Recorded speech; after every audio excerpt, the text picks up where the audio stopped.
अब आगे देख लो और भांडगिरी का काम। मैं कुछ नहीं कह रहा, जो स्क्रीन पर है वो दिखा रहा हूं, जो इन्होंने किया भांडगिरी का काम वो दिखा रहा हूं।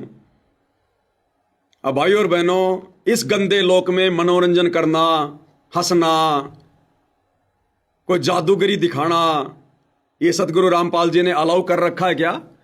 गुरु जी कह रहे हैं नालायको, यहां तो हंसना भी गुनाह है, इस गंदे लोक में हंसना भी। तुम हंस कैसे रहे हो इस काल के लोक में?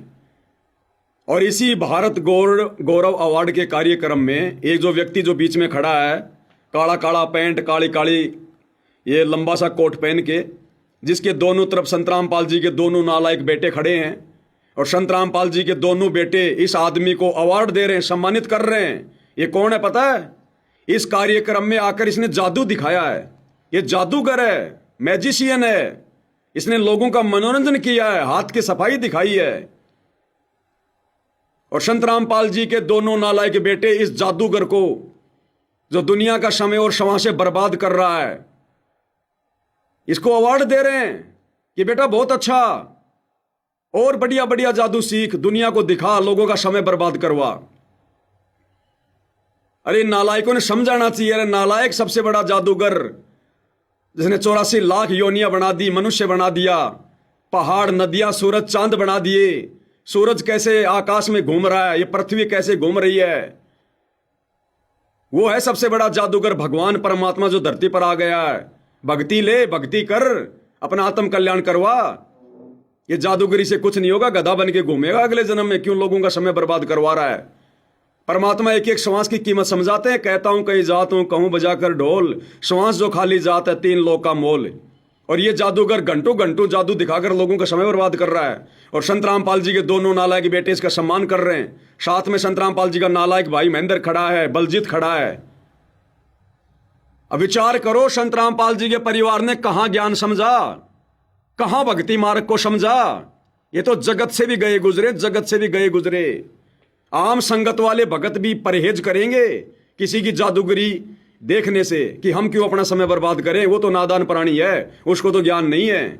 हम अपना सुमरण करेंगे, कोई परमात्मा का भजन करेंगे, ये जादू देख के हमारे को क्या मिलेगा? अब इसी स्टेज पर उसने जादू दिखाया, संत रामपाल जी के परिवार ने और बाकी नालायक भक्तों ने सैकड़ों की संख्या में जादूगरी का खेल देखा, तालियां बजाई। और अब संत रामपाल जी के दोनों नालायक बेटे उसको सम्मान दे रहे हैं, अवार्ड दे रहे हैं कि वाह भाई वाह, तू तो 1 नंबर का जादूगर। और इसी जादूगरी के खेल को इसी प्रकार से दुनिया में बढ़ाता रहे। भाई और बहनों, जो नहीं होना है वो काल करवा के छोड़ेगा इन आश्रम वालों से। और ये क्यों करवा रहा काल पता है? क्योंकि संगत इन आश्रम वालों को देख के चल रही है, संत रामपाल जी को देख के नहीं चल रही, उनके ज्ञान को देख के नहीं चल रही। अगर संगत 2014 बरवाला कांड के बाद से संत रामपाल जी के ज्ञान को आधार बनाकर चल रही होती सात संगति वालों की तरह, आज संत रामपाल जी का परिवार भूखा मरता, भूखा। समय पर इनको टुकड़े नहीं मिलते, लेकिन संगत ने ज्ञान को आधार नहीं बनाया। इनको पात्रों की झोली भर दी ज्योति पाठ और दान के पैसों से, और आज एक को पात्र क्या क्या ये गुल खिला रहे हैं, धजिया उड़ा रहे हैं मर्यादाओं की, भक्ति मार्ग की, परमात्मा के विधान की। ये नादान संगत भी भुगतेगी कुपात्रों को धन देने का परिणाम। और ये तो नालायक हैं काल के एजेंट, ये तो आए स्पेशल भक्ति को बर्बाद करवाने के लिए हैं। तो इस जादूगर को, 2 कौड़ी के ना कुछ जीव को, जो भक्ति के निकट नहीं है, दुनिया की श्वासें बर्बाद करवा रहा है उल्टे सीधे करतब दिखाकर, और ऐसे प्राणियों को सम्मानित कर रहे हैं। और सत्सेवकों को मारते हैं लठ, उनके ऊपर मुकदमे करते हैं। ये तो ये है वो काल के प्राणी जिनके विषय में परमात्मा कहते हैं कि साधो सेती मस्करी चोरा नाल खुशाल। इन चोरों के साथ तो ये बड़ी हंसी खुशी से इनको अवार्ड दे रहे हैं, और भक्तों के साथ ये मजाक करते हैं, लठ मारते हैं, मुकदमे करते हैं।